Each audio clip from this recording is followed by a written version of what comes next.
It's certainly a possibility that the teachings of Jesus are closer or sound closer to what we think of as Indian teachings. One can't assume that the ancient world was a simple one. It was a very cosmopolitan one. There was a great deal of travel. In 1945, an amazing discovery was made in Upper Egypt that's changed the way we understand the early Christian movement. A Bedouin farmer named Muhammad Ali discovered, when he was digging for fertilizer, a 6-foot jar in which he found 13 bound books in tooled gazelle leather, and they turned out to be a collection of early Christian writings, including the Gospel of Thomas, the Gospel of Philip, the Gospel of Truth, and over 50 other early writings attributed to Jesus and his disciples. So it's an enormous find of early Christian writings, and it's shown us for the first time how remarkably diverse the early Christian movement actually was. We think that the Gospels that were found were hidden there to protect them from the order of the Archbishop of Alexandria, who had sent out an order in the year 367 saying that the monks should destroy what he called secret illegitimate books. And these were sacred books that the Archbishop didn't like. He told them that they could keep the 27 books that he listed, and that is actually our first list of what we call the New Testament. There's a significant group that think that there are some of those texts at Nag Hammadi that are actually written earlier than the Gospels and would give us ability at least to try to get back closer to the Jesus of history. People center especially on a book called the Gospel of Thomas.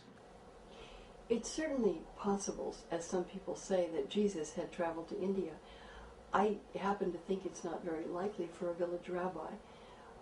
One can't outrule it as a possibility because we just don't know.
Imagine you're a detective.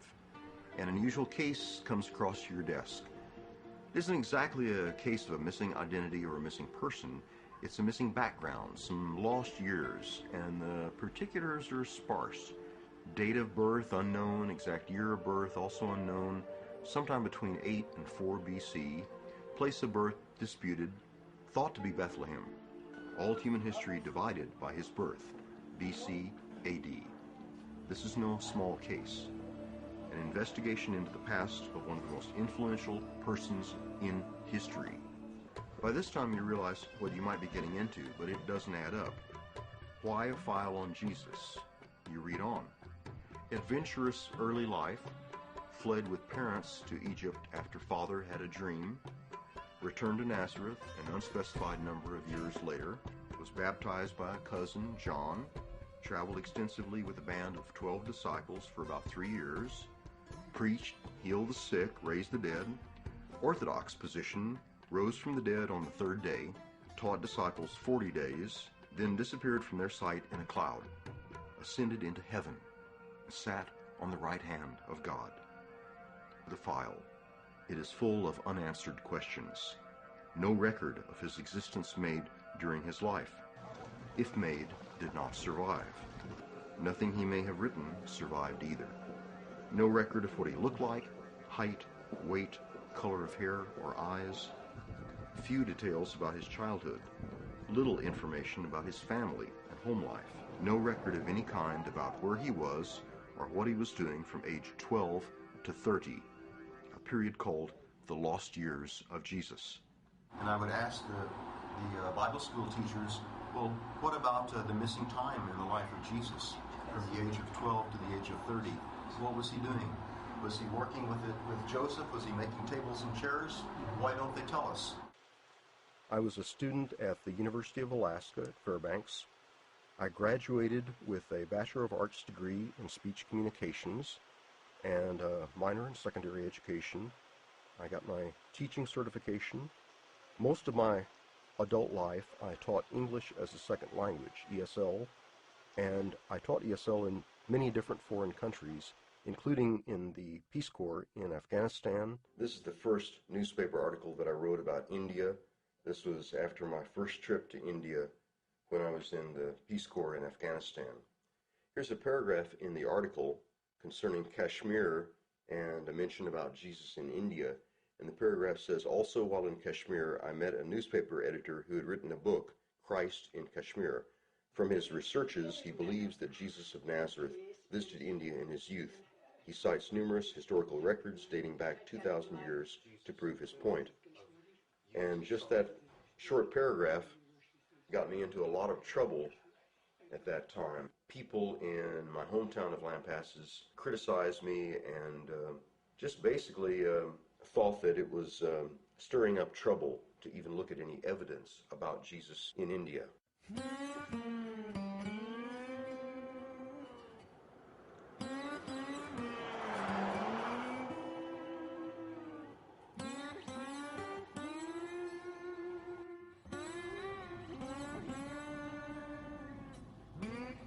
Though I was born here and raised here, I never have felt that I belonged here. My parents had a strong fundamentalist religious conviction. My mother tended to be more narrow and strict about her fundamentalist Christian viewpoints. And my dad was more tolerant and open-minded. And my dad basically said, let's leave the judging up to God. My parents, my brother and I, we went to church every time the doors were open, Sunday morning for Bible school and the worship service, Sunday evening, Wednesday evening.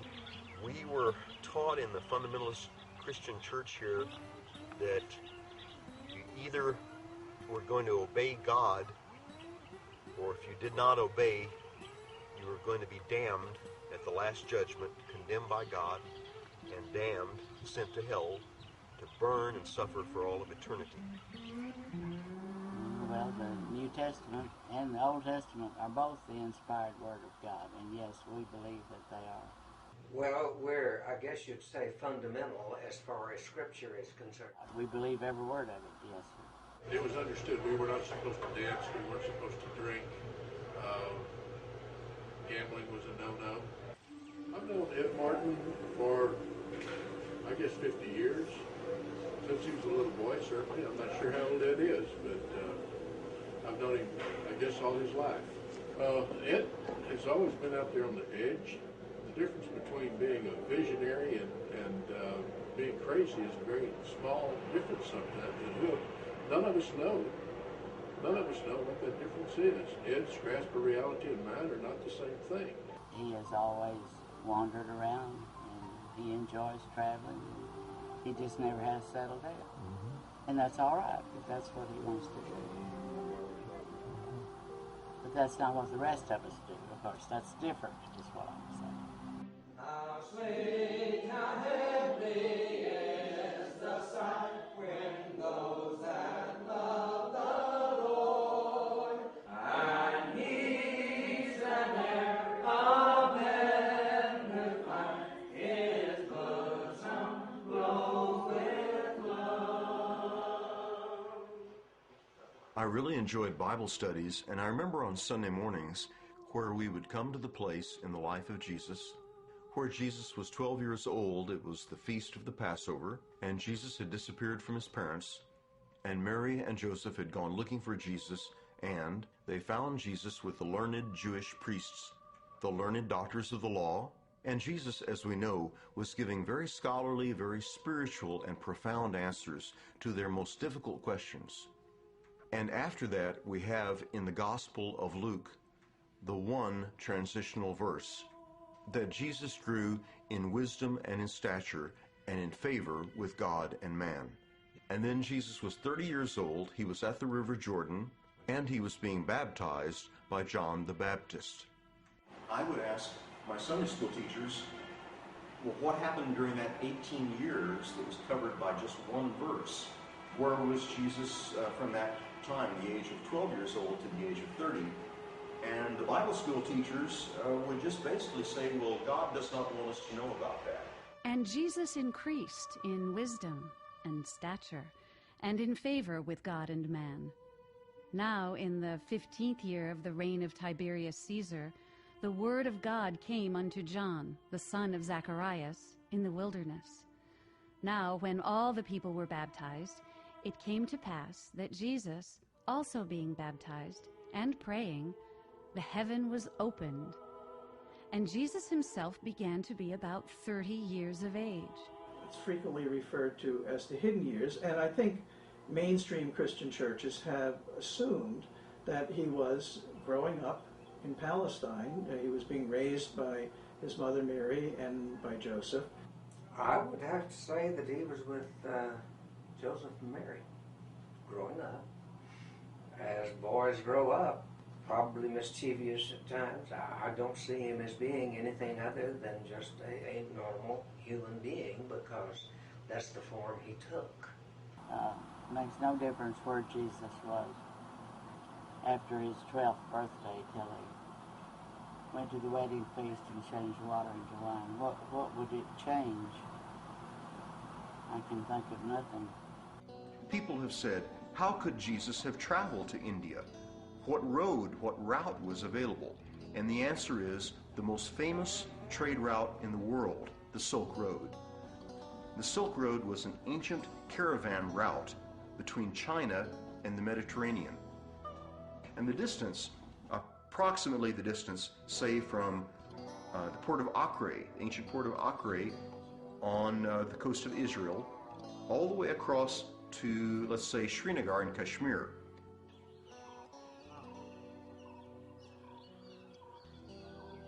The ancient route could be covered in about 1 year, walking in about 10 miles a day. You could cover a distance of around 4,000 miles from Israel to India in about 1 year.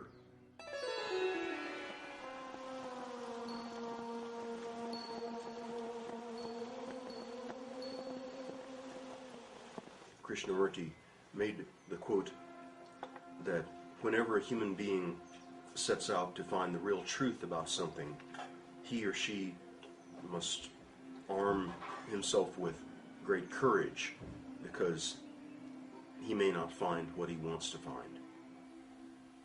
When a person becomes possessed by the need to answer a single question, for example, the question of where Jesus was in those years where there's no description of him in the New Testament, the harnessing of basic human curiosity is involved. We are curious, and it's difficult for the outside observer to know whether a person is obsessed or inspired. Socrates said, I am commanded by my God to go around and ask my fellow Greeks difficult questions. Even if you will kill me for doing so, I will not stop asking difficult questions. I lost a number of friends through the years concerning this material. I gave up my house, sold my house to have my book published. I told some of my relatives, and they just kind of scoffed at the concept and did not want to hear any more about it. And of course, if we're going to talk about rejection, how many people rejected Jesus when Jesus was living? How many people listened to his message and oh, what a troublemaker. Oh, that Jesus troublemaker. Like that. So what's wrong with being rejected? I mean, sure. It's not, I think the rejection does not deal so much with the individual being rejected, but it deals more with the rejector. I'm Brother Chidananda. I'm a monk of Self-Realization Fellowship and disciple of Paramahansa Yogananda.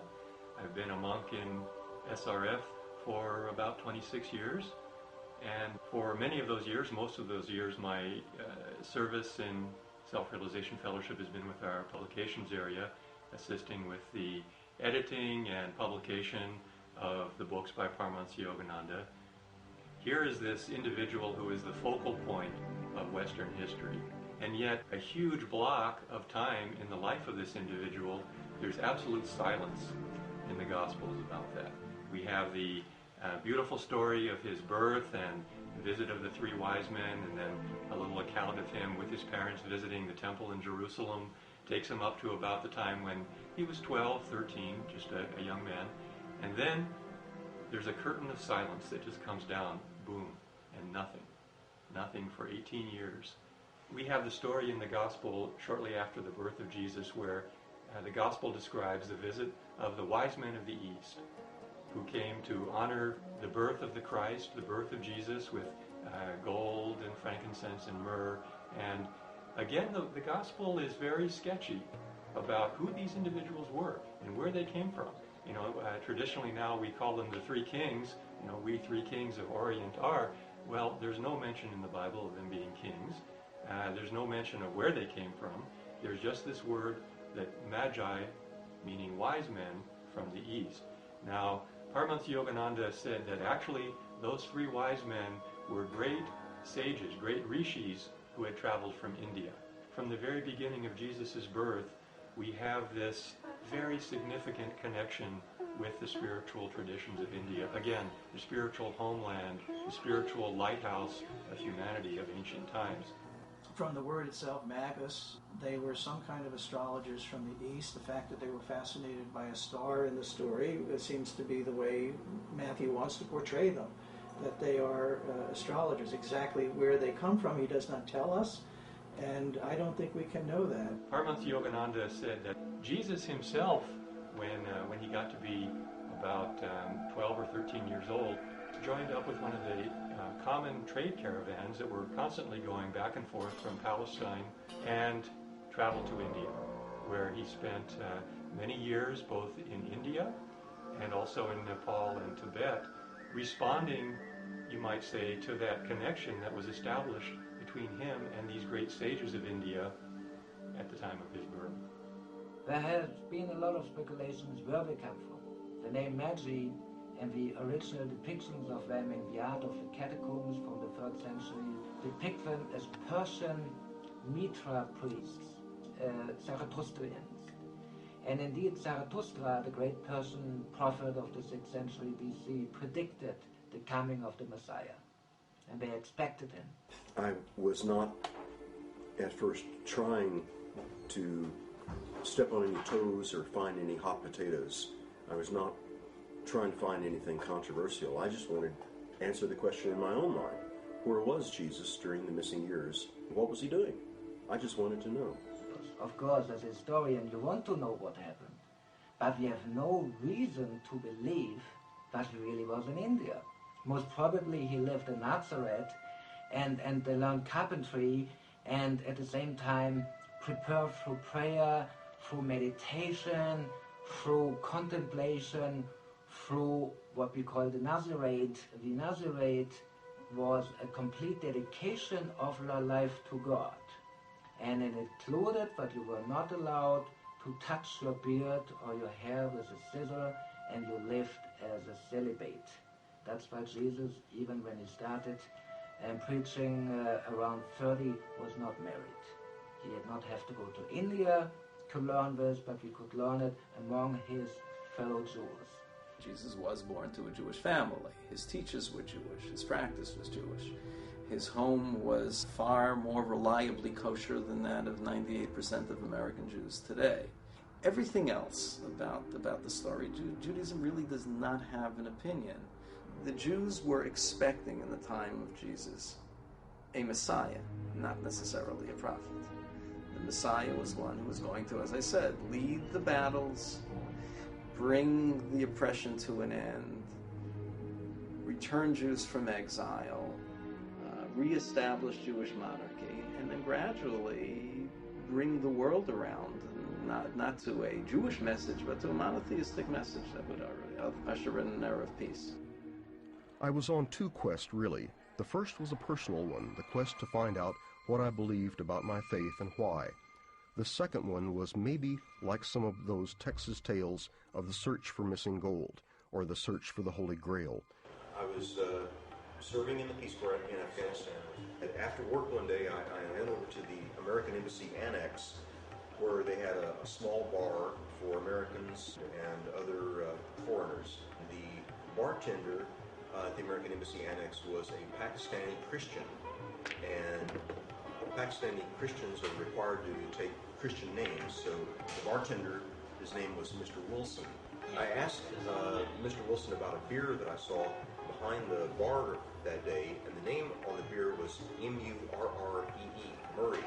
And so I said to him, that beer over there, Murray beer, and he said, yes, it's a Pakistani beer. And I said, I guess it's named after an Englishman named Murray. He said, no, Sahib, it is named after Mary. I said, oh, I see, well, Mary was an English woman. And he said, no, Sahib, Mary is mother of Jesus. And I said, Pakistan is mostly a Muslim country. Why would a Muslim country name a beer after the mother of Jesus? He said, because of her tomb, her grave. She is buried in that place. And I said, Mary, the mother of Jesus, is buried in northern Pakistan? He said, most assuredly, Sahib, that is exactly correct. Mother Mary of Jesus is buried at Murray in northern Pakistan. And I had to think about that a while. And I had another beer. Mr. Wilson also told me that some people in his part of the world do not believe that Jesus actually died on the cross. They think he survived the crucifixion, which could be one possible explanation for the post-crucifixion sightings of him by the disciples. They think he then went back to India, taking his mother Mary with him, and she died along the way, thus explaining why there is a tomb for Mary in Pakistan. She died on the Old Silk Road before they made it to the final leg of the journey in Kashmir. And that's according to the legends on the Old Silk Road. It was the British who first knocked it down to build a fort, because it did have such incredible views. They wanted this land to build this fort. And they didn't believe, like all Christians, they didn't believe this could possibly be Mother Mary's grave, so they tore it down. The local residents were very frightened of the desecration, and they would sneak down in the mountain and pick up the rocks and bring them back up there and lay them very close to where her grave used to be. The more I asked questions about my faith, the more interested I became in other so-called lost writings related to Christianity. Everyone now seems to know something about the Dead Sea Scrolls, which tell of a teacher of righteousness, who may or may not be Jesus, who was a member of the Essene community in Israel. I also learned about the many ancient Christian writings discovered at Nag Hammadi, Egypt in 1948, which contained entire Gospels dating back perhaps almost to the time of Jesus. But of all the mysterious writings, for me the most exciting was the document now shrouded in many legends, a document supposedly hidden away at the Himas Buddhist monastery in the Himalayan mountains, which may fill in the details of the missing years of Jesus. For me, the hope of someday finding that document was like a personal search for the Holy Grail. The idea of finding it consumed me and became one of the main motivations of my quest. Nicholas Notovich's book is called The Unknown Life of Jesus the Christ, and that book tells the story of how he was thrown from his horse in 1887 and his leg was broken, and he was recuperating for a number of weeks at the Himaskompa monastery. He became friends with the monks there, and they volunteered to show him the document, The Life of Saint Isa, the Best of the Sons of Men. Isa is the name that is used by the people of India and also by many Muslim people. They refer to Jesus as Isa. The earth has trembled and the heavens have wept. because of the great crime just committed in the land of Israel. For they have put to torture and executed the great, just Isa, in whom dwelt the spirit of the world. When Isa had attained the age of 13, when an Israelite should take a wife, the house in which his parents dwelt and earned their livelihood in modest labor became a meeting place for the rich and noble, who desired to gain for a son-in-law the young Isa, already celebrated for his edifying discourses in the name of the Almighty. It was then that Isa clandestinely left his father's house, went out of Jerusalem, and, in company with some merchants, traveled toward Sind, that he might perfect himself in the divine word and study the laws of the great Buddhas. In the course of his 14th year, young Isa, blessed by God, journeyed beyond the Sind and settled among the Aryas in the beloved country of God. The fame of his name spread along the northern Sind. When he passed through the country of the 5 rivers and the Rajputan, the worshippers of the god Jain begged him to remain in their midst. But he left the admirers of Jain and visited Jagannath in the province of Orissa, where the remains of Vyasa Krishna rest, and where he received a joyous welcome from the white priests of Brahma. And that document gives specific details about young Jesus in India. For example, the Jagannath temple at Puri, and that young Jesus was a student there. And of course there was a great effort to essentially debunk it and to say that he had fabricated it, that he had made it all up, and there was no possible way that these manuscripts could exist. It was a forgery. They have thrown everything they can think of at me to try to invalidate the authenticity of my documents. But the main attack is against my honor as a writer. One of the main attackers of Notovich's book was Dr. Max Muller of Oxford University in England, a noted Orientalist and a professor of modern languages. Mr. Max Muller is a skeptic who attempted to demolish me. He claimed that Notovich had never gone to Himas Monastery and that Notovich had never examined such an ancient document. And Notovich turned up the heat by telling how that he had talked privately with a cardinal, and that the cardinal had told him that the Vatican has numerous documents about Jesus in India, and the Vatican knows all about Jesus in India. The debunkers pressed Notovich, what is the name of the cardinal? Notovich would not reveal that source because he had promised the anonymity of that cardinal. And so the debunkers attacked him even more. And they said that was further proof that the whole thing was a lie. He further criticized me because I refused to name the cardinal of the Roman Catholic Church who spoke to me in confidence about this matter. But I state here and now that I have learned from that cardinal the secret life of Jesus Christ is no novelty to the Catholic Church, that the Vatican Library possesses 63 documents in various Oriental languages referring to this matter, which have been brought to Rome by missionaries from India, China, and Arabia. I think the debunkers were feeling that because Notovich was a Russian-born Jew who had converted to Christianity, that Notovich may have concocted the story for his own means. They may have believed that Notovich was trying to exonerate the Jews from guilt and put the blame on the Romans, specifically Pontius Pilate and also the Roman soldiers who carried out the crucifixion. To return to my book, I maintain it undeniably establishes an agreement between the Gospels and the sacred books of India and Tibet. To claim that the documents never existed, to me it was ridiculous to make that claim, because there were so many other witnesses in later years who also saw the same document, the life of Saint Isa, the best of the sons of men. The evidence that I found is that Jesus studied with both Buddhists and also with Hindus in India, and that Jesus respected the teachings of both Buddhists and Hindus. So I think there's a significant lesson there about tolerance for all of us that I think As we find out the truth about the life of Jesus and his studies in India, I think that we find that Jesus found value and wisdom in other religions. And I think that we as Christians should not condemn other religions. And I think that people of every religion should be tolerant of other religions and live in harmony with them. Sir Jonathan Sacks, the chief rabbi of England, wrote this very thesis that there is no greater problem facing 21st century man than finding a way for major religious groups to value, not just respect or tolerate, but to value the humanity of those outside their groups. The goal is to unite all religions. The ultimate goal. Unite all peoples, unite all nations, unite all religions. Total unity of humanity.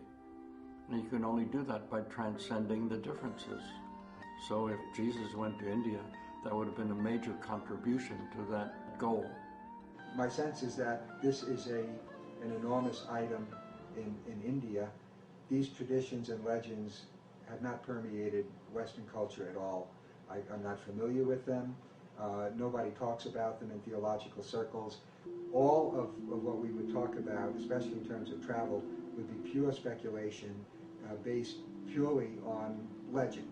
And the reason why Gospels don't tell us about the hidden years of Jesus is because they did not consider the particular activities of those years as significant.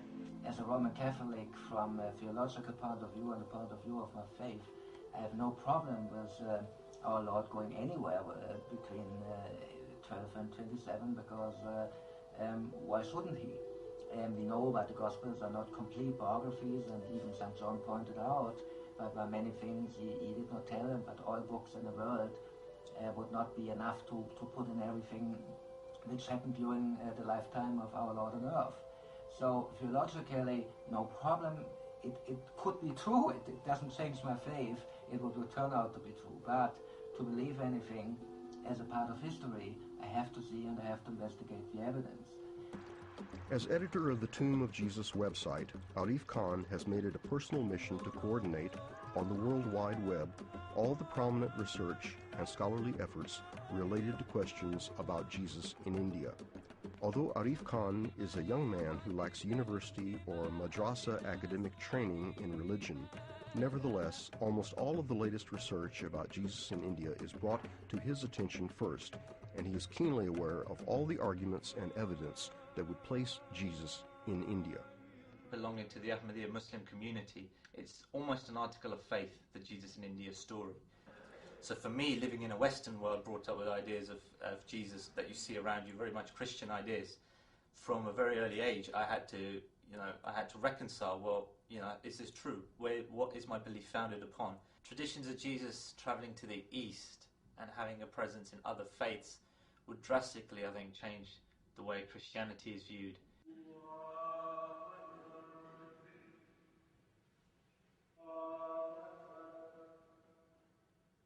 If this idea was embraced by all the faiths, it would mean that Jesus could definitely, instead of being a dividing figure, could be a central point for them all to come together.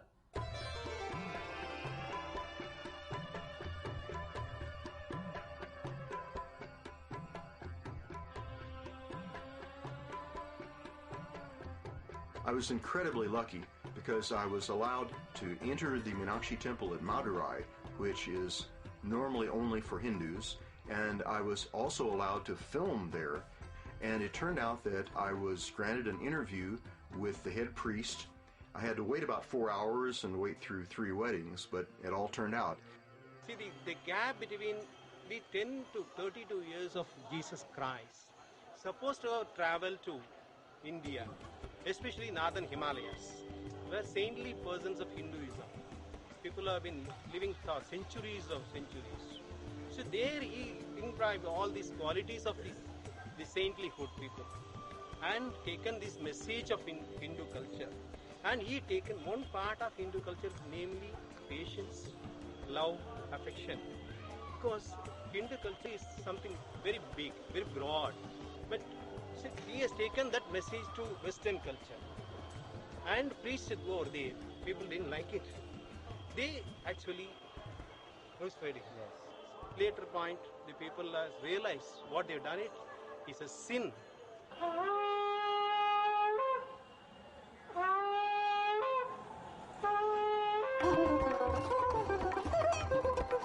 The head priest was excited to talk about Jesus in India, and while I was there, someone gave me a tip about a bishop of the Catholic Church in northern India in the Himalayan foothills at a place called Bareilly. Someone had once heard Father Baptiste talk about the possibility that Jesus was in Kashmir. So my next stop was by overnight train to Bareilly to see Father Baptiste at his Catholic church.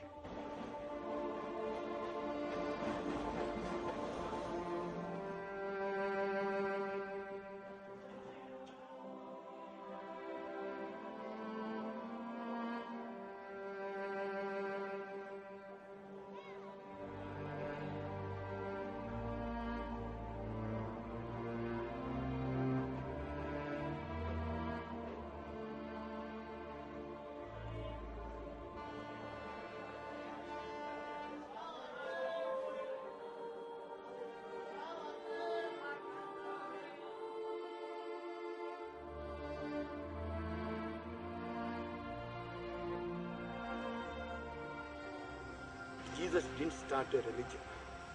Jesus started a way of life that is away from the way of life of Pharisees and scribes. Matthew 5:20. Unless your religiosity is deeper than the religiosity of the scribes and Pharisees, you will not enter the kingdom of heaven. And what Jesus wanted, that everyone to enter the kingdom of heaven, experience God as the Father. I believe, I take it that Jesus was there in the family. It is quite possible Saint Joseph, being an elderly man, must have died, and responsibility of Jesus to take care of Mary and maybe other children, and being eldest, it was his responsibility. Father, part of my research about the missing time in the life of Jesus is concerning a Russian explorer named Nicholas Notovich. And in 1887, he was in Ladakh, near Himaskompa Monastery, and during that time he became friends with the Buddhist lamas. And after some time they trusted him, and they told him that they had a 2,000-year-old document, a Tibetan document, which tells about Jesus in India, about the missing time in the life of Jesus, and that document is called The Life of Saint Isa, the Best of the Sons of Men. And it has a lot of details, and I'm wondering, have you ever met anyone here in India who has ever talked about that document or that information? I have heard that Jesus was in Kashmir. That talk was there, and that was long back. Even as a student in the seminary, I have heard that Jesus was in Kashmir, Jesus came to Kashmir. That is, and I still believe it to be just a rumor without any historicity or any proof on that. We have a saying in English, where there's smoke, there's There is fire. fire. And we don't know, but where there's a rumor, sometimes there's at least a little bit of truth. We live here somewhere near our house. I'll let you know. Was their house?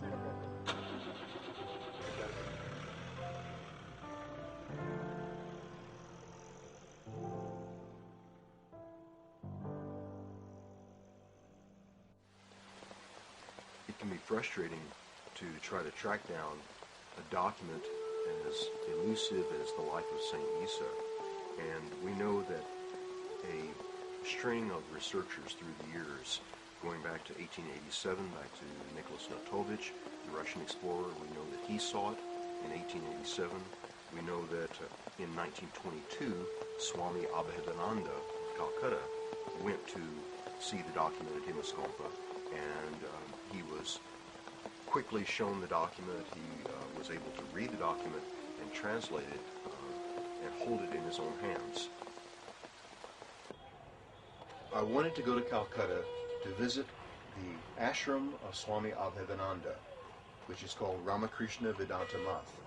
I wanted to find any devotees who could verify that in 1922 Abhedananda had examined the document, the life of St. Isa, the best of the sons of men, and also I wanted to investigate the story that Nicholas Notovich had given an ancient drawing of Jesus to Abhedananda, a very ancient drawing of Jesus which he had probably gotten at the Himaskompa monastery. We're talking about Jesus in India. But are there people living here now who knew Swami? Maybe they were young when Swami Abhedananda was living, and they could tell us something. No, they have all gone. They have all gone. So this is where Swami Abhedananda lived. And Swami Abhedananda lived for about 20 years in America, and during that time, 25 years. 25 years in America. And then Swami Abhedananda made a journey to Himaskompa, and found all the documents. Jesus came here. He always used to say that all tigers are roaring in the same manner. So all the religion top men are saying same thing. You are taking in another manner, he is taking in another manner, he is taking in another manner. But all the gurus are saying Universality of religion. Universal truth. Thomas Edison gave this to Swami Abhedananda. To Swami Abhedananda. After discussion on Vedanta, nearly 2 to 3 hours. Really? And he is so inspired that he handed over his gramophone to Swami Abhedananda. A picture of Jesus? Yes. And how was it brought here by Nicholas Notovich, did you say? Yeah. Is it your understanding that this is a very old picture? One of those. There was another piece in the puzzle, another piece, the next part of the story about this evidence of Jesus being in India. And that came from, interestingly, from another Russian traveler, another Russian explorer, Nicholas Roerich. The Roerichs had a lot of influence in that people paid attention to what they said and did. In 1926, they were trumpeting the discovery of this document. Nicholas Roerich had an extremely productive career. He didn't leave Russia until his mid-40s, so he was already middle-aged and had produced a large body of work, and he was head of the largest art school in Russia. From India, they went into Kashmir, then to Khotan, and then up through western China. When they began their expedition, certainly one of their scheduled stops would have been at the Hemis Monastery to try to verify what was in that book. They would certainly have been aware of it because it caused a sensation. The entire story of the famous manuscript at Hemis Monastery in 1926, they sent reports back to their group in New York, and from that were published at least a dozen newspaper articles about these manuscripts, that Jesus went to India to study Eastern teachings, and maybe Buddhist teachings mainly, which were already a few hundred years old, maybe 500 years old, and absorbed a lot of Buddhist thinking into his own thinking, which resulted ultimately in Christianity in a different form. They didn't call him Jesus, did they? They had another name for him? Isa. Isa. What does Isa mean? Ish in Sanskrit means Ishwar. It's a short form of Ishvara. Ishvara means the Almighty, the all-knowing, omnipresent God, and Masih means either a messenger or son. So he was called in India Isa Masih, or Son of God, messenger of God. So Jesus Christ is one of the spiritual masters who is doing this very confidential service for the Lord by bringing so many souls closer to the Lord. So even when Jesus Christ was being crucified, he prayed to the Lord, please forgive them. Forgive all these people. They don't know what they are doing. See, that is the quality of an acharya. Acharya or a spiritual master is very kind and merciful. Our spiritual master also says that for 12 years, Jesus Christ, he was in Jagannath Puri. the temple of Krishna. In the accounts that Notovich found in the Tibetan monastery and translated, where it describes Jesus' travels and what he did while he was in India, there's one specific location that they talk about, and that is this ancient Hindu temple called Jagannath Temple. The head of this Jagannath Temple traditionally is one of the four ecclesiastical heads of Orthodox Hinduism.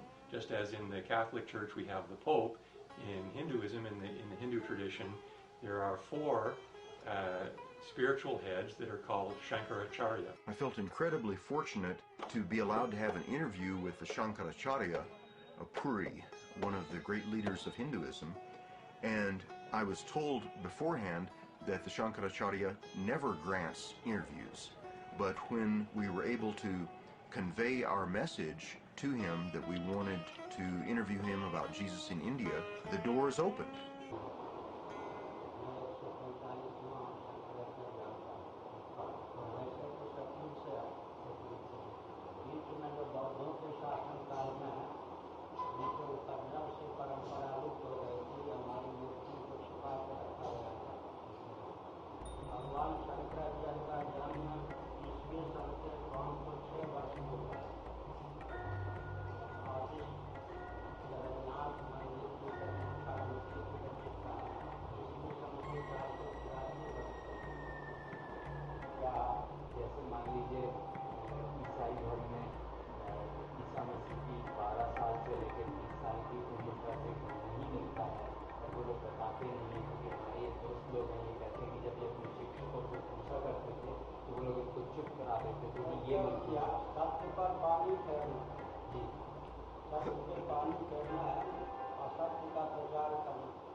Si riferisce ad un periodo in cui, what is the period? From the about age 14, after he was with the rabbis in the temple in Jerusalem when he was a boy, up till when he was 28, 30, when he was baptized by John the Baptist, we don't know where he was. La vita pubblica di Gesù, noi la sappiamo dai cosiddetti libri evangelici. Ma lui dice che giustamente c'è un periodo dai 14 anni ai ai 26-27, non si sa bene che cosa abbia fatto Gesù. No, questo guardi, è la prima volta che io lo sento, pur avendo studiato assai bene la teologia. Basically, the answer to your question was is that the church and himself too, they don't recognize this Indian period of Jesus. They say that it doesn't appear in any books, any. No in Old Testament, no in the New Testament.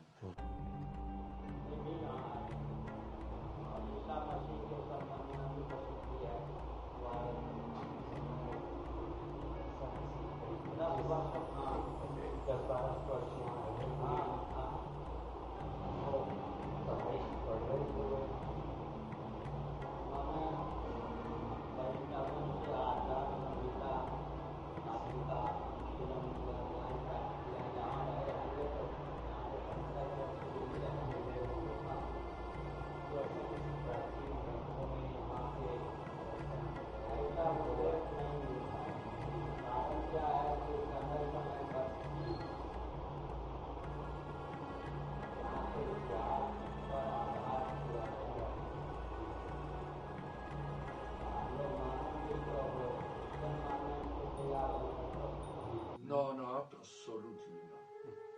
Tutto quello che noi sappiamo lo sappiamo dai 4 evangelisti, Matteo, Marco, Luca e Giovanni, 10 lettere di San Paolo e 2 lettere di San Pietro. Questo è tutto il Nuovo Testamento e in nessuno dei libri, delle lettere, quelli che ho detto adesso, c'è menzione, la minima menzione di questo. For hundreds of years, literally centuries, the rest of it was forgotten because they did such a good job of destroying and declaring heretical and actually burning or otherwise suppressing any other competing versions of what the teaching of Jesus and the life of Jesus was really signifying.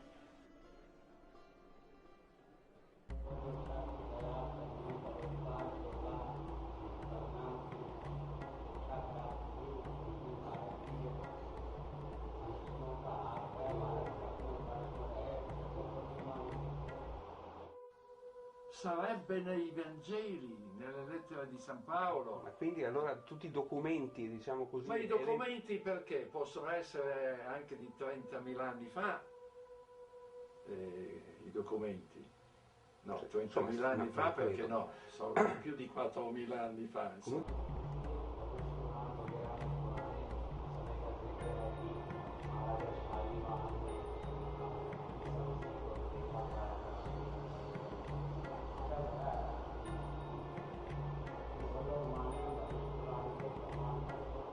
In pratica allora cioè, questa documentazione, queste supposte prove sono tutte false. False, sono invenzioni che poi si sono tramandate. Ma invenzioni di chi? Ma del posto.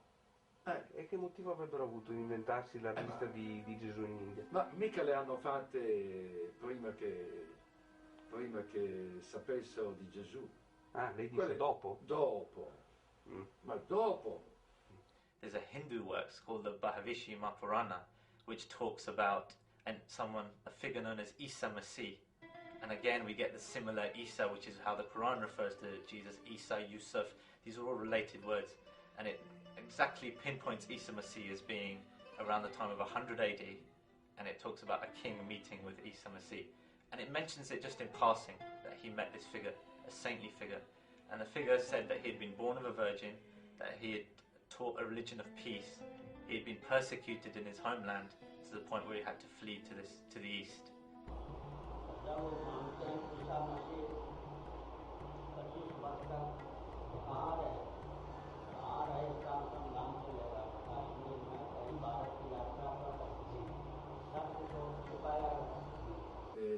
Diciamo non esiste comunque una risposta certa e sicura del motivo per cui le scritture non parlano di quel periodo della vita di Gesù.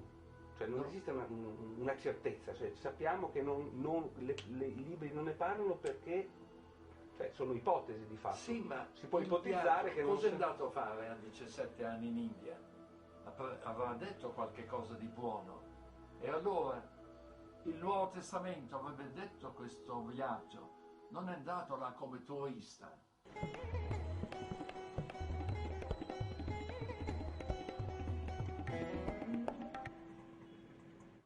According to the life of Saint Isa, Jesus criticized the caste system. He criticized the Brahmins for exalting themselves. And at one point, Jesus irritated the priestly caste so much that they hired an assassin to try to kill him.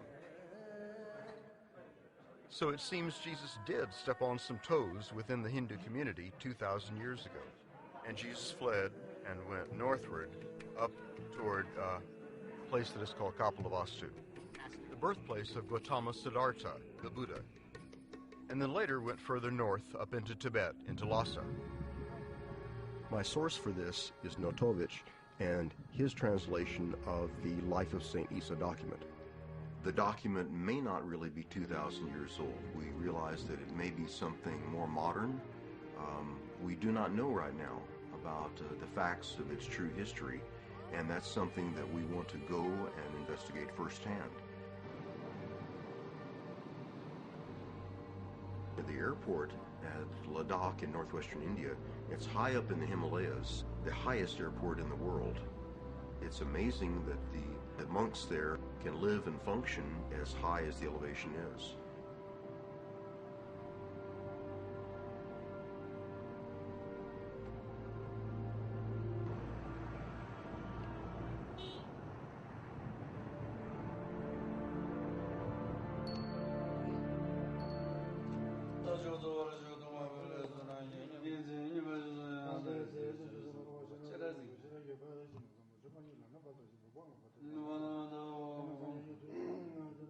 I'm hoping that the monks will receive me kindly and graciously with the compassion for which Buddhist monks are known, and I'm hoping they will show me the document.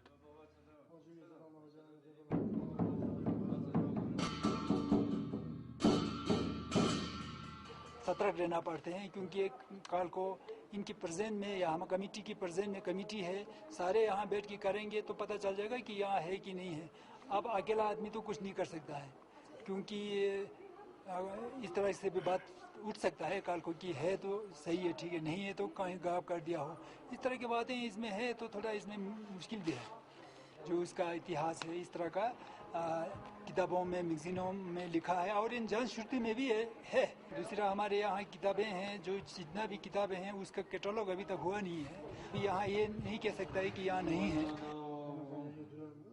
कि हमारे यहाँ दुर्भाग्यवश कहिए या जो भी कहिए हमारा जो है यहाँ का हेड जो है लामा है रिम्पोची जी है वो बचपन से ही तिब्बत चले गए थे तो उसके बाद वो लौटे नहीं हैं 40-50 साल तक तो जैसे कि तैसे जितना भी मनुस्क्रिप्ट है जितना भी लिपि है लिपिवाद है जितना भी यहाँ ग्रंथें हैं वो ऐसे पड़े हुए हैं The lamas were not allowed to open the archives, which are just bound with strings, but the head lama had given the orders that they were sealed and should not be opened until he returned. So those beautiful Tibetan books were within reach, but out of reach. It's kind of like on some mountain climbs that I've been on. Some mountain climbers have gotten within 100 yards of the summit that they have been working for maybe for 14 days or longer, and they're almost at the summit and a storm is coming and the guide makes the decision we have to turn back, and maybe they never get to reach the summit.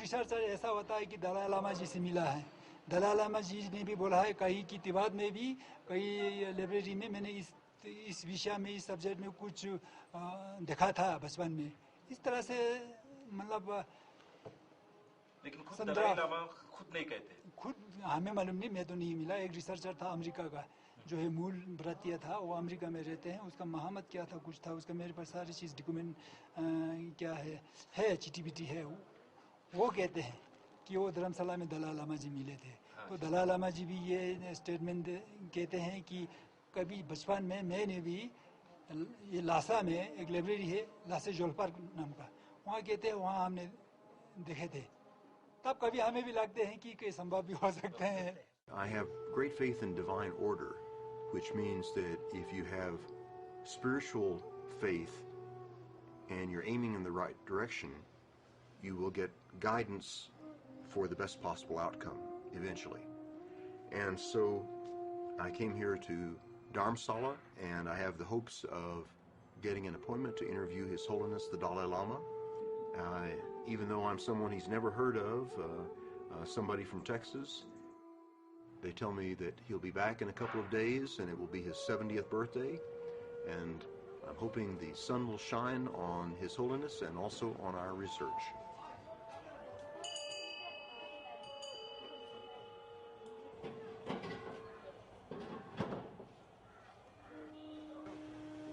His appointment book was pretty full, but what should I expect? If I dropped in at the Vatican and tried to see the Pope, his schedule would have probably been pretty full too.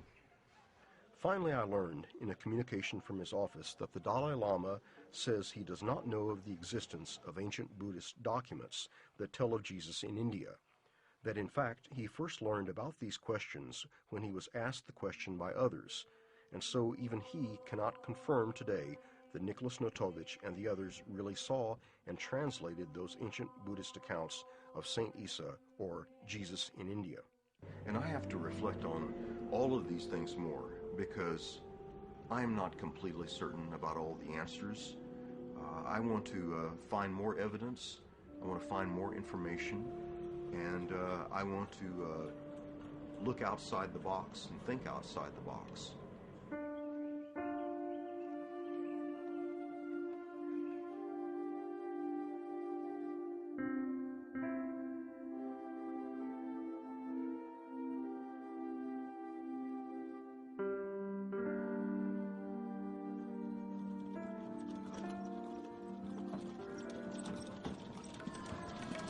I heard that Professor James Deardorff was available for an interview, and I decided that I would go talk with him because he is one of the experts about the subject of post-crucifixion Jesus, the possibility that Jesus may have survived the crucifixion. My second book goes into the stories of Jesus' travels to India and back, especially after the crucifixion. It is pretty well known to anyone who studies the religions that Islam doesn't believe that Jesus died at the cross. But this is, of course, heresy to the Christians. But the idea that he could have survived the crucifixion, that's another viewpoint that has quite a lot of support. Holger Kirsten, in his book, Jesus Lived in India, gives quite a lot of this evidence that Jesus had undergone the crucifixion, did survive and travel on east. And I've looked into this and find that quite a bit of this is credible. The mainstream Orthodox Muslim viewpoint is that it was not Jesus Christ placed upon the cross. But even in Orthodox Muslim circles, that viewpoint has sort of varied wildly. There's a famous Muslim scholar called Ahmed Deedat who's written and given many lectures. And despite being very orthodox in his views, he was definitely of the opinion that Jesus actually survived the crucifixion. He was placed on the cross, he appeared to be dead, where in fact he was still alive. So, but ultimately, whether you believe in a physical resurrection, or if you believe in him fainting and surviving or reviving, you still end up at the end of the story with a live Jesus. As the Gospel says, and Paramahansa Yogananda concurs with this, that then he spent a number of days talking and teaching his disciples further, at the end of which time he essentially dematerialized his body, which in the Christian tradition is described as the ascension into heaven. Or the other view is that very much within the laws of nature, he was on the cross for a short period of time, he was taken down, he was treated with aloes and myrrh, which we know are very strong healing properties, and there's a suggestion that his body was tended to by Nicodemus and Joseph of Arimathea. So the other viewpoint is that they were able to nurse him back and revive Jesus essentially, and he was able to then recover in time and then continue his mission.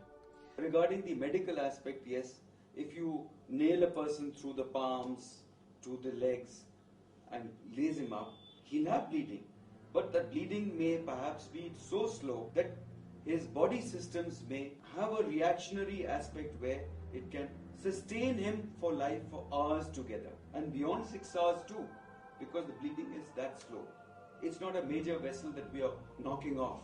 So this could be believable, that he lived for that many hours thereafter, and when he was brought down, he was living. When he does speak to his disciples, you hear of him meeting in secret.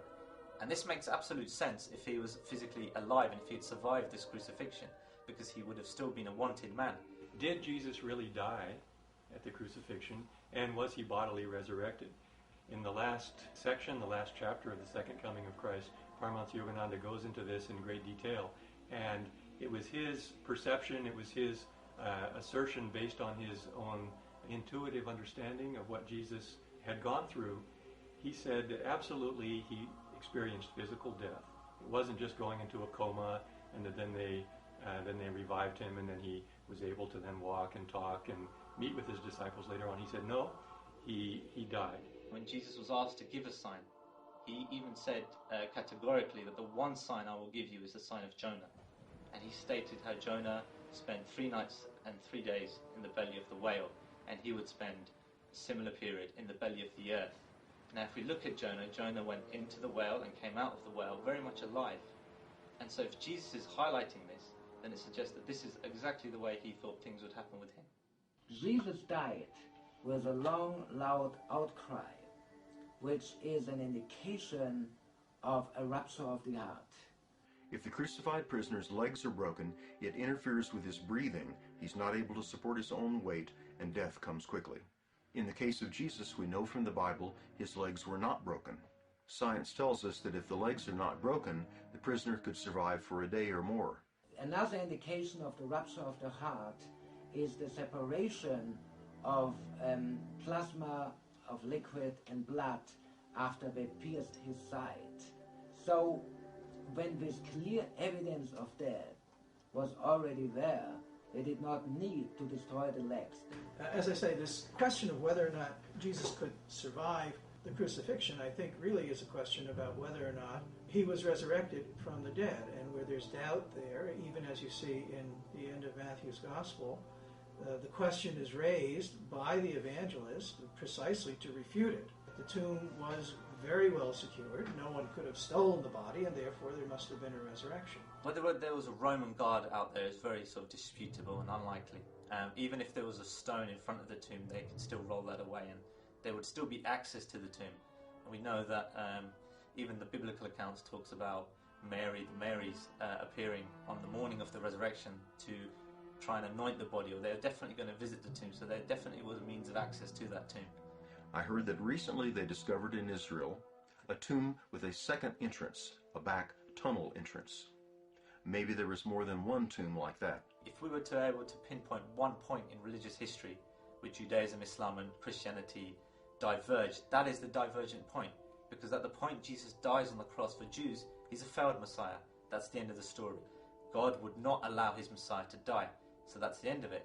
For the Christian point of view, the death and then the resurrection is essential to their faith as well. Now from the Muslim point of view, again there's variations, but they believe that Jesus was lifted to the heavens. Again, because they do not believe he could have died on the cross. Because they do not believe that a prophet of God would be allowed to die in this way, because it would be a sign of him having failed in his mission. After his resurrection, he was living in this highly spiritualized state, and in fact his body was materializing and dematerializing all the time during that point, and we have evidence of that in the stories where the disciples are there having a meal together in a room, and all of a sudden there's Jesus in the midst of them. He didn't come in the door. Apparently even in the Gospel of Luke it mentions that he ate with the disciples afterwards. The resurrected body doesn't have to eat, presumably. It wouldn't have to walk before them on the road to get from Jerusalem to Galilee, as he was said to do. I mean, if he were resurrected, he could just pop in and out wherever he wanted, supposedly. The Gospel doesn't tell us how he got there, but clearly he just materialized in their presence. Or another one is they saw him just walking through a wall. There's a lot of room for speculation because no one witnessed the resurrection.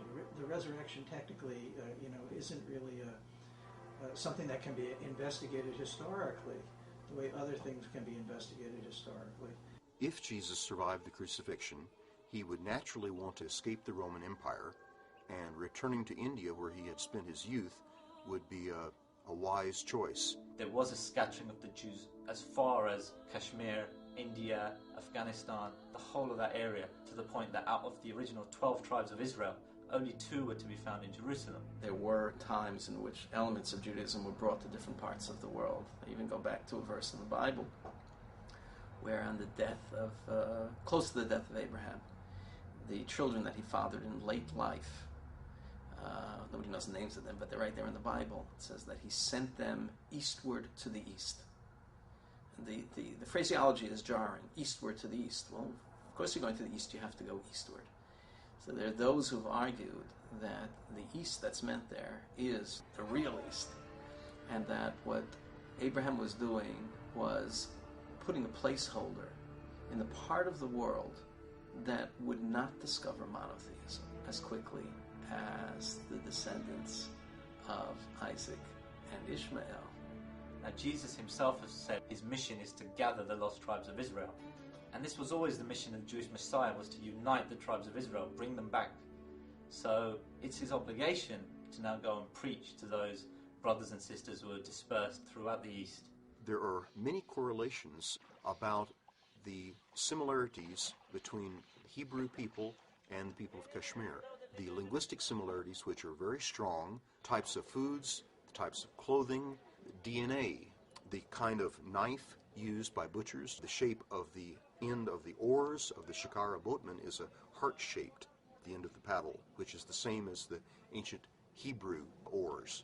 I remember being quite surprised when someone I know was actually hired by the Indian government to do research to try to explain why there are so many Hebrew names in India.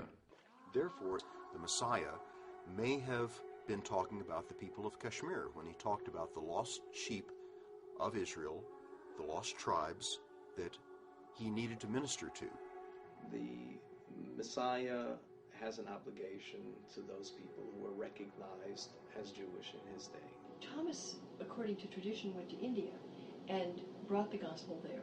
So St. Thomas, the Apostle Thomas, one of Jesus' chosen 12 apostles, was teaching, spreading Christianity here in India from 52 AD until his death in 72 AD. So we're talking about 20 years. And Thomas was killed by a Hindu. He was speared in the back while he was praying. Continuously, from the end of the first century until today, there are Christian communities, they call them the Thomas Christians, who date their church or their teaching back to St. Thomas. The Gospel of Thomas suggests that the real world is the spiritual world, and that the world of spirit and awareness is the real world of divinity, and that the rest is, in a sense, less real, analogous with Hindu teaching. In Hinduism, there is a frequently referred to concept, the concept of Maya, which would mean the world around us, the world of physics, the world of time, the world of planets, the world of rocks, that entire world that we think of as real in our waking daily life is in fact a transitory, ephemeral illusion. It's something here today, gone tomorrow. Generally, in Hinduism and Buddhism, the goal is to transcend all physical manifestation, all chemical, physics, biology-based life, and to enter entirely non-material spiritual realms. This is also suggested in the Gospel of Luke, in Luke 17:20 and 21, which Jesus says, the kingdom of God is among you, or within you. Depends how you translate. And so this is an idea present, apparently, within the early Christian movement, but it becomes developed and it becomes dominant in the teaching of the Gospel of Thomas. Both Hinduism and Buddhism, the major historical religions of India, emphasize that the search for the divine should turn within oneself, that each individual, in one way or another, carries with them all the laws of the universe. Even the simple statement of Jesus, behold, the kingdom of God is within you, this is pure yoga. When they asked him, well, where is this kingdom going to come? Will it be a political or a social, or will it be at this location or that location? And he immediately corrected them and said, no, the kingdom of God is within you. And that is what we experience in meditation. In the New Testament it says, if your eye be single, your whole eye is full of light. That's one version of the saying. In the Gospel of Thomas, it goes like this: within a man of light there is light, and if it is not illuminated, he is in darkness. The idea is that there is light within, and one can find that light. What is that single eye, if your eye be single? This is one of the very fundamental tenets or experiences of yoga, of India spirituality, and that's the third eye, the spiritual eye, the eye of intuition and divine perception, which is located here at the point between the eyebrows. And through meditation, one awakens or activates the spiritual perception of that single eye, of that spiritual eye, and perceives the nature of reality, the nature of creation as divine light, that all of this seemingly material, physical world is really vibratory light emerging out of the divine creative principle, and that's what one perceives with that awakened eye of spiritual perception. You find in the Gospel of Matthew, Jesus says, you are the light of the world. The Gospel of Thomas teaches that the Gospel of Jesus is not only that he is the light and manifests the light, as it's said in the Gospel of John as well, but that you and I also come forth from the light and need to recognize our true identity. According to the Gospels like Mark, the disciple is to look to the end of time for the coming of the kingdom of God as a sort of great event of the judgment day. The Gospel of Thomas suggests something very different. It says, go back to the beginning of time. And if you ask, how do you go back to the beginning? The Gospel of Thomas has a saying. Jesus says, blessed is the one who comes into being before he came into being. And this is a puzzle, because how can you come into being before you come into being? If someone is profoundly and deeply interested in spirituality, and if spirituality is the most important thing in your life, then there is a kind of connection, a kind of kindred connection about India, that there are teachings, there is wisdom here in India that is not available anywhere else, in its complexity and in its depth. Legends have it that Jesus lived a long time in northern India and Kashmir, and that he has a tomb there. This tomb still exists today, but it's well guarded, no one can get in. The inhabitant of that tomb is Yus Asaf, is the name given to us. Some researchers have said that this name is a translation of Jesus the Gatherer, and they believe Asaf means gatherer, so Jesus the Gatherer. Others have said it means the leader of the healed. We say Jesus, but in India and Pakistan and Kashmir and other parts of the world, he was always either called Isa or Yosef. And Yosef simply means son of Joseph. After having lived there and breathed it for so long and absorbed it in every pore of my body for so long and researched it and seen it from that side of the world for so long, I have no doubt. No doubt is in my heart. That is Jesus in that tomb.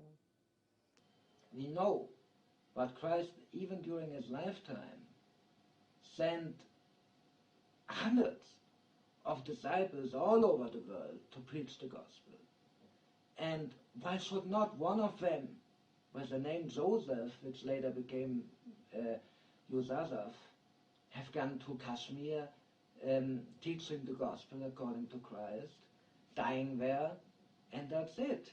It doesn't have to be the Lord himself.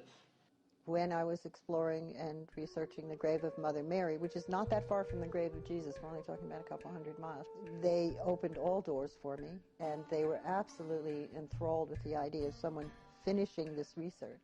They told me if I could find the remains, I could have her. They really didn't care. They said, just get her off of this mountain because this is a military target now. But as I said, then the militancy happened, and 9/11 happened while I was there, and Daniel Pearl was killed not too far from me when I was there. The Bamiyan Buddha was destroyed, the Kabul Museum was destroyed, and obviously an American doing research there from that point on was not a good idea. It was ironic that this search for the truth about Jesus, a man of peace, was surrounded by the dangers of conflict, terrorism, and war. Somehow, we felt protected on our journey. Disasters seemed to follow us a day or two behind wherever we went, but the disasters never touched us. We would leave one locale, and then a monsoon flood would strike where we'd been. It would wash out all the roads. There were times when trains were bombed, but the trains that we traveled on were untouched.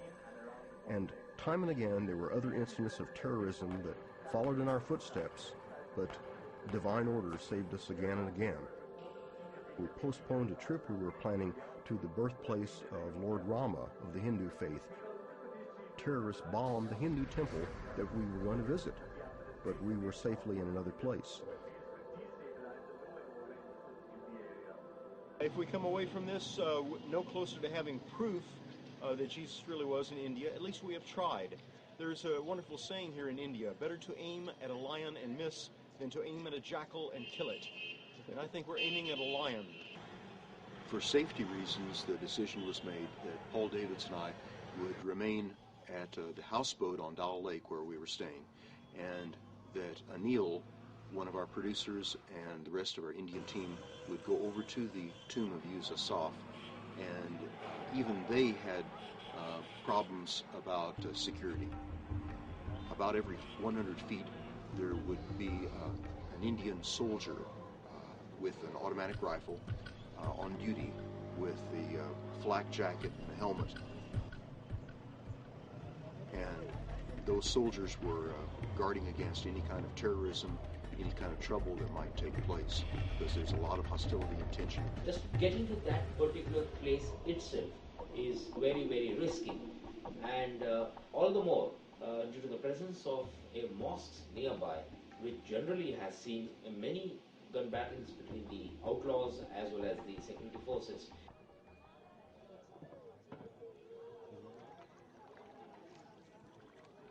We were trying to keep it secret that there were any Americans anywhere around there, but the word spread fast. They seemed to think that we might want to buy a quality Kashmiri carpet. And then as our Indian team got closer to the tomb of Yus Asaf, They found themselves in a heavily Muslim neighborhood, and it was a very tense kind of environment that they found themselves in. They opened that casket and they basically raided it. And a lot of the documents and scrolls and important things that were in there associated with this tomb have disappeared or being held in private homes. What they've done is rip out all of the wood carvings. They removed the sarcophagus that contained all the relics. They replaced it with 4 glass walls so that now it looks like a shopping mall, you know, and they put a flimsy fake sarcophagus inside. They painted the whole thing green because that's the color of Islam, and they removed all traces of the blue. बहुत पुरानी है, ये कह नहीं सकते हैं। हाँ, हमारे पुराने बुजुर्गों ने कहा है कि समंदर के इस पार ऐसी जियारत कहीं नहीं है, ये पैगंबर ज़्यादा है, समझे। और मिस्र से आए हैं, यहाँ पर ये क्लाइमेट, ये है ना, ये मौसम आब हवा अच्छा होने की वजह से उन्होंने यहाँ इबादत की है।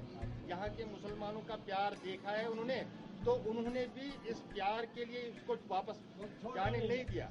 हाँ, इनका ये इंतकाल भी यहीं पर हो गया है, ये यहीं पर दफन हो गए, बस ये बात। So when Muslims living near the tomb insist that this is a prophet from Egypt, that could still mean Jesus to them. In fact, it corroborates the story rather than detracts from it. The tomb of Yusuf is hundreds of years older than the beginning of Islam. In the Muslim tradition, an enclosure building is never built around a tomb. But this tomb of Yusuf has an enclosure building around the sarcophagus, around the grave, and that is an ancient building. JNK police. JNK police. Nice meeting you. मेरा नाम अनिल है, आपसे मिलकर बहुत खुशी हुई। तो हम आपसे पूछना चाहते हैं कि ये जो मज़ार यहाँ कब्र बनी हुई है, ये किन की है? ये मुसलमानों की है। ये मुसलमानों की है। इसके बारे में कहा जाता है कि ये ईसा मसीह की कब्र है। नहीं, ये गलत बात है। ये गलत बात है। ये गलत बात है। अच्छा। ये ऐसे ही लिखा है किसी ने किताब में, ये हज़रत ईसा है इधर। ये हज़रत ईसा नहीं है। और ये हज़रत यूसा है। यूसा है। हज़रत यूसा। The direction of the tomb is in the Jewish direction, east-west facing, which suggests that the inhabitant of that tomb would be a follower of Moses, of Israelite origin, because this was the direction that they buried their dead in. There clearly were groups that did believe in aligning graves in an east-west manner rather than a north-south. For many, many, many hundreds of years, Jews were looking along that east-west axis. It was that band of the Earth's circumference that Jews occupied rather than largely to the north or south. In the Valley of Kashmir, the Temple of Solomon contained an ancient stone inscription going back to 54 AD. The inscription said that Yusuf proclaimed his prophethood and that he was Yusu, prophet of the children of Israel. In modern times, the inscription was destroyed, but not before photographs were taken of it. And that should settle the question as to whether Yusuf was from Israel or Egypt. Darin Wacht. Wacht means time in Persian. Darin Wacht, at this time, Yusuf, Jesus the Gatherer. Dawai Pagamambari Mikunand, that he proclaimed his prophethood. And the other part, he was Yusu, prophet of children of Israel. Aishan Yusu, Paihambari Bani Israelas. When I was given permission to get the DNA, those men had access to the underground tomb. Under the main room is a cellar, and there's another tomb down there. So it's a big room. You can walk around. There's headroom. यहाँ एक शख्स हैं जो अजीज कश्मीरी हैं, वो किताब लिख दी है, वो सब झूठ है, वो सब झूठ है। उन्होंने आपकी क्या राय, क्यों ऐसी कहानी बनाई? पैसे कमाने के लिए, और क्या? अच्छा। Someone in Kashmir told me, who had been down there many, many, many years before all this militancy, before the tomb was altered, and they said he isn't in the ground. Behind one of those stone walls is a ledge, and they put him on that ledge and sealed off, so there's a false wall, and he is behind that false wall. तौहीन हो रहा है ये कि अगर कोई भी फिरका ये कहे कि हजरत ईसा यहाँ पर है, ये मुसलमान के इस कुरान को तौहीन है, ये मुसलमान बर्दाश्त नहीं करेंगे। इसलिए गवर्नमेंट ने इसको ये नहीं वो क्या नाम है उसका गवर्नमेंट ने ये मान लिया हमें कि इसको बंद कर दो फिलहाल नाक कर दो इसको. They had said at the time, we're only going to be removing rocks from where the feet are so that you have access to the feet. We don't want to remove the whole wall. So they've seen it. They know there's a body there. Yes, DNA can be recovered. If there's bones, they can get the DNA. It doesn't matter how old the bones are? No, we have 4,000-year-old, 5,000-year-old Tocharian mummies that they're getting DNA from regularly. ये government के ही इजाजत से एक lady आई थी यहाँ वो यहाँ से सैंपल उठाना चाहते थे डीएनए टेस्ट के लिए. अच्छा. हाँ तो इसीलिए ये बंद कर दिया है यहाँ पर ये मुसलमान लोग जो है ये बर्दाश्त नहीं करेंगे इसका तौहीन. I received all the approvals I needed, but at the last minute there was some militancy, and this was shortly after 9/11, and the project collapsed. One of the significant aspects of the tomb of Yusuf, there is a carving of 2 stone feet.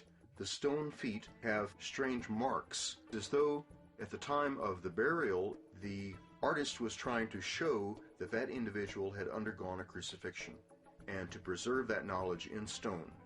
And of course, the Muslim caretakers now keep it covered over with a cloth because they do not want attention to be drawn to that fact. It took me personally about 20 years before I could change my thinking and not be threatened by the possibility that Jesus may have lived through the crucifixion and recovered his health and lived a long life. But I do not think it is heresy asking the questions and seeing where the evidence leads.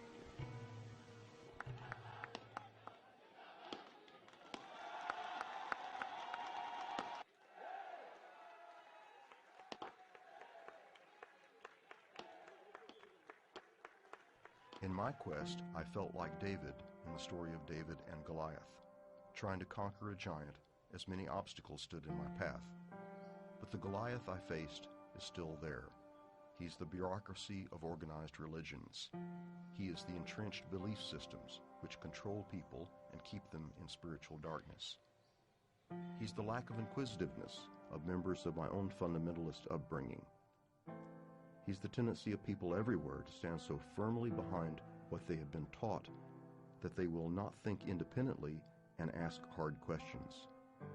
He is the refusal of so many people to question authority and search for answers, even when the evidence can be found. There was something that Yogananda said, I was reading one time, if I remember correctly, Tata Dharma Yata Jaya. Where there is dharma, where there is righteousness, and something that's true, Tata Jaya, there's victory. There's victory. That makes sense. Truth is a powerful thing.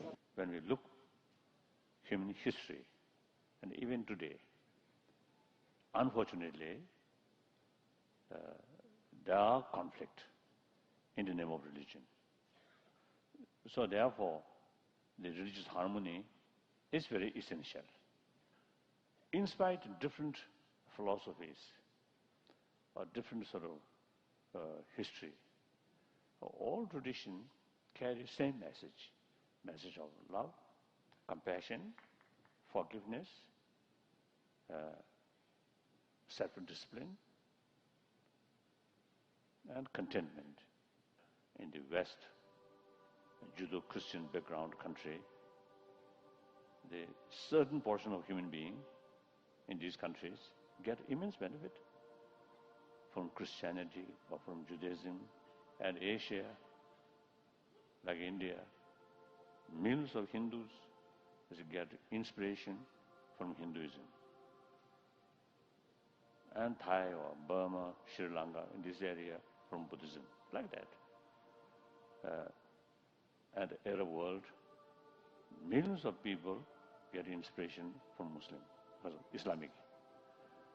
What is the reason of these different philosophy?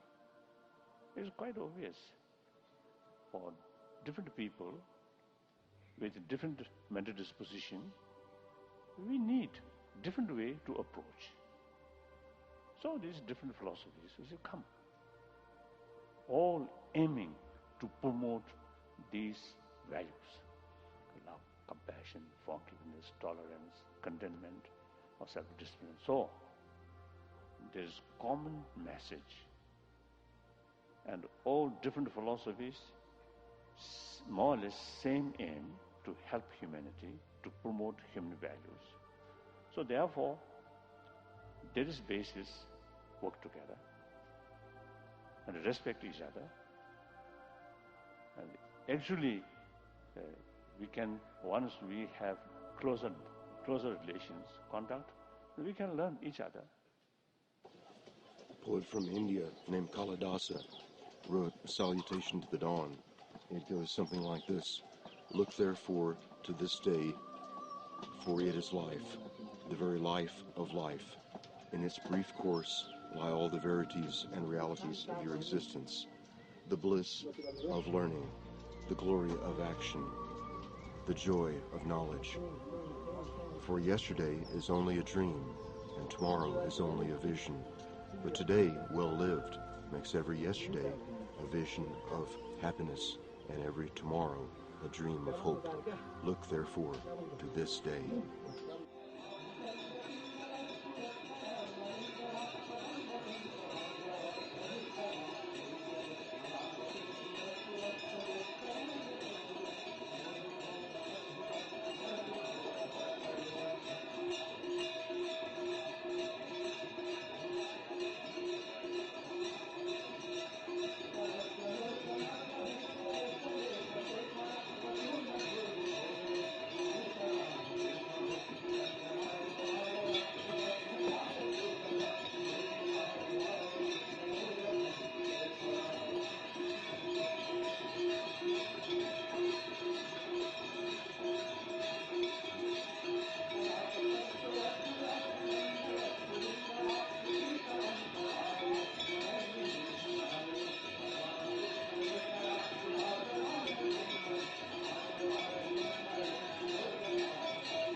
सीटी मारा